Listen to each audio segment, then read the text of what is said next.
I want to show you a set of n54 that I did a rebuild on and what they consist of. I did a video on rebuilding a set of these that was a previous version. They had the yellow bearing housings. This version has stainless steel bearing housings instead of the aluminum ones. There's a couple differences in this one versus the other model. One of the major differences is the way the bearing housing is designed. This one, the coolant ports don't go through the bearing housing like the other model. And the person that sent these asked me to try and drill that out. That's not something that's really possible to do. I do want to mention that the quality of these is so much better than the ones with the yellow bearing housings. The piston ring gaps, all that was correct on these, which really just was the major problem in the ones with the yellow bearing housings. Because those gaps weren't right, it was common for them to leak oil.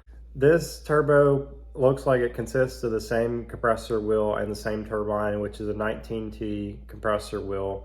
That should be about 46 millimeter by 56 or 58 millimeter. The turbine housings are stainless steel. The bearing housing, like I mentioned, was stainless steel compared to the other aluminum one. Quality-wise, everything was right, including the pin clearance where it needs to meet the bearing cage. That was correct. On some of the yellow ones that I did, those were not correct. It wasn't even holding the cage in place for some reason. And I don't know if that was altered after they sold it or what happened there. So anything could have happened. The only thing I really saw that was an issue with these is that they're not, like, they were never really deburred that great to get all the burrs out of them. So on the inside of this turbine housing, there was a lot of burrs. I ended up just cleaning all that up to make sure that none of those burrs would fall off and then go through the turbine wheel and mess it up. The reason why these are even here to begin with is because one of them had, it looked like something went through the cage, possibly dirt or something that went through the cage and messed up the cage. The other turbo was fine, but we just went through and cleaned it up. Quality-wise, these should be good. There should be no problems with them. I just would recommend doing the deburring on these. The quality of these compared to everything else out there, I think is a lot better, but they are a lot more expensive too. So it just depends on what you're how much you're trying to spend and if it's worth it to you or not, horsepower wise, or if you should just go with a single turbo. So this is one of them, and here's the other one. Oh yeah, I do want to mention that I did revise this because the way this was made, well, I'll insert a clip. It just didn't really have a good fitment, so I just cut it and TIG welded it so that that would fit correctly and a lot more easily. This is the other one. This is a front turbo. They use a GT35R ball bearing, so that is the same as the Garrett fitment.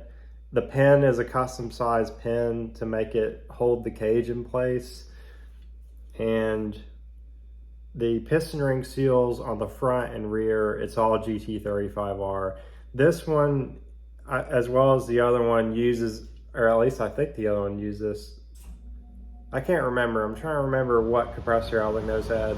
So this model uses a TD04 compressor housing and a TD04 O-ring to seal the compressor housing to the bearing housing. And I think that's about it for this. Just basic rebuild, uses GT35R parts, TD04 compressor housing O-ring. If you need parts to repair this, you could always send us an email. Lately, I haven't been answering very many emails. I'd probably be better off just listing it on listing a kit on eBay if you guys want to buy replacement parts to fix these. The compressor wheel is easy to get. The turbine wheel is not possible to get that unless you just want to have those remade or something. But I don't think it's really reasonable because that's going to be a lot of money to spend out to have that replacement part. And it really depends on how many people need these repaired and need that part. So that's all for this video.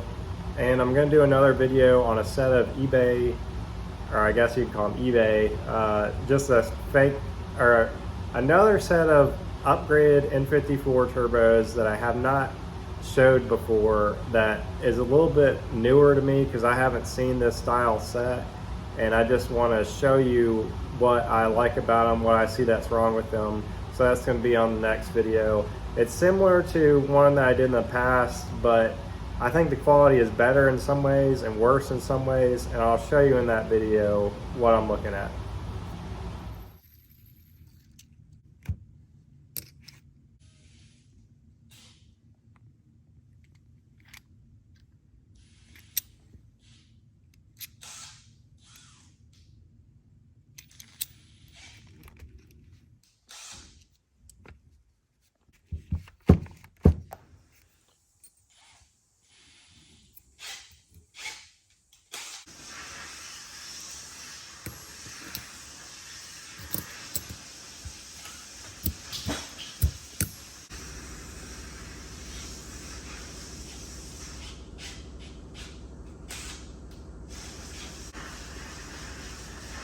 I forgot how much them heads would have cost me. I think I give $450 to get them out, but all the work that they done, man, it was close to $1,000. I told them I couldn't pay them for that because the guy supposed to have written it down when I was down here and bought the heads down here. They done everything. Is it better to press it in or ham it in? It's better to press it in there. Yeah, well, I had seen Brandon hamming some in. Yeah, well, I don't like to do it that way. Yeah, right.